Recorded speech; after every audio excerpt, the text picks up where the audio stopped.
ಮಂಗಳೂರು ನಗರದಲ್ಲಿ ಗುರುವಾರ ಮುಂಜಾನೆ ಸುರಿದ ಭಾರೀ ಗಾಳಿ ಮಳೆಗೆ ಕೊಟ್ಟಾರ ಚೌಕಿ ಸಮೀಪ ಬೃಹತ್ ಗಾತ್ರದ ಮರ ಹಾಗೂ ವಿದ್ಯುತ್ ಕಂಬವೊಂದು ಗ್ಯಾರೇಜ್ ಮೇಲೆ ಮುರಿದು ಬಿದ್ದ ಪರಿಣಾಮ 3 ಚತುಶ್ಚಕ್ರ ವಾಹನಗಳು ಜಖಂಗೊಂಡಿದ್ದು ಕಟ್ಟಡಕ್ಕೂ ಅಪಾರ ಹಾನಿಯಾಗಿದೆ.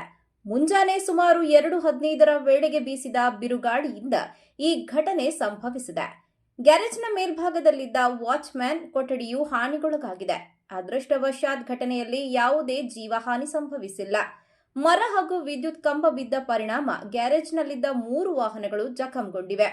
ಕಟ್ಟಡ ಹಾಗೂ ವಾಹನಗಳಿಗೆ ಸೇರಿ ಸುಮಾರು 4ರಿಂದ 5 ಲಕ್ಷ ರೂಪಾಯಿ ನಷ್ಟ ಸಂಭವಿಸಿದೆ ಎಂದು ಕಟ್ಟಡದ ಮಾಲಕರು ತಿಳಿಸಿದ್ದಾರೆ. ಘಟನೆಯಿಂದ ವಿದ್ಯುತ್ ಕಂಬ ಹಾನಿಗೊಂಡ ಹಿನ್ನೆಲೆಯಲ್ಲಿ ಮೆಸ್ಕಾಂ ಅಧಿಕಾರಿಗಳು ಸ್ಥಳಕ್ಕೆ ಭೇಟಿ ನೀಡಿ ಪರಿಶೀಲನೆ ನಡೆಸಿದರು.